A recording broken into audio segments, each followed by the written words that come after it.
বন্ধুরা, আজকে আমি তোমাদের সঙ্গে শেয়ার করব chicken chana masala recipe. Chicken chana masala তৈরি করার জন্য আমি 250 গ্রাম চানা সারা রাত ভিজিয়ে রেখেছি। এবার আমি প্রেসার কুকারে সিদ্ধ করে নেব। চানা মশলা তৈরি করার জন্য আমি নিয়ে নিয়েছি 300 গ্রাম চিকেন। ছোট ছোট করে সলিড চিকেন কেটে নিয়েছি। সব ধরনের মশলা একসঙ্গে পেস্ট করে নিয়েছি। কেটে নিয়েছি ছোট ছোট করে পেঁয়াজ। এই পেঁয়াজ আমি এখন পেস্টটা তৈরি করে নেব। চানা আমি আগের দিন রাতে ভিজিয়ে রেখেছিলাম। সিদ্ধ করা চানা কতটা সফট হয়েছে, তোমরা যদি সারা রাত ভিজিয়ে রেখো তাহলে চানা সিদ্ধ করলে খুবই সফট হবে।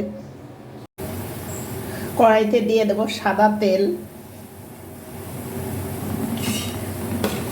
সাদা তেল গরম হয়ে গিয়েছে। এবার আমি পেঁয়াজ পেস্তাটা ভালো করে ভেজে নেব।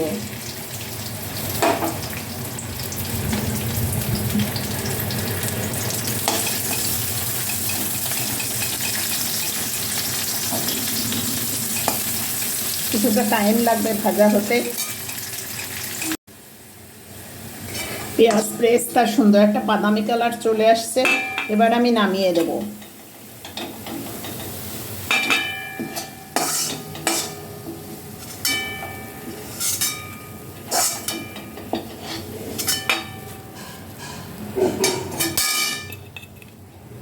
কত সুন্দর কালার আসছে।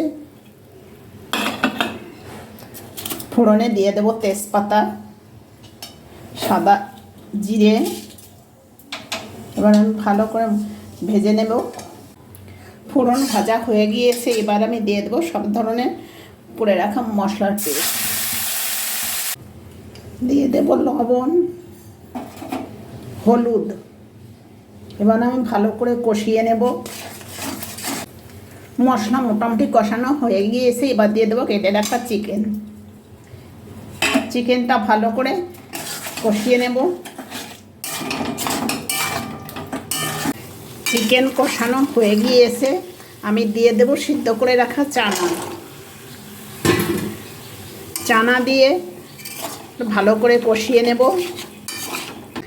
চিকেন আর চানা একসঙ্গে ভালো করে কষানো হয়ে গিয়েছে।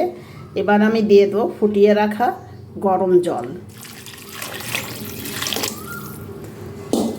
গরম জল দিয়ে বেশ কিছুক্ষণ ফুটিয়ে নেব। চানা মশলায় দেওয়ার জন্য গাছের থেকে নিয়ে নেব কয়েকটা কারি পাতা। দেখো কত সুন্দর কারি পাতা হয়েছে গাছে। রান্না হয়ে গিয়েছে চিকেন চানা মশলা। এবার আমি ছড়িয়ে দেব ভেজে রাখা পেস্তা, ভাজা গুঁড়ো মশলা, দিয়ে দেব কয়েকটা কারি পাতা। এবার ভালো করে নেড়ে চেড়ে নামিয়ে দেব। চিকেন চানা মশলা দেখতে কতটা লোভনীয় হয়েছে, খেতেও ততটা লোভনীয়। আজকের ভিডিওটা এখানেই শেষ করছি। তোমরা সবাই ভালো থেকো, সুস্থ থেকো। আবার দেখা হবে পরবর্তী ভিডিওতে।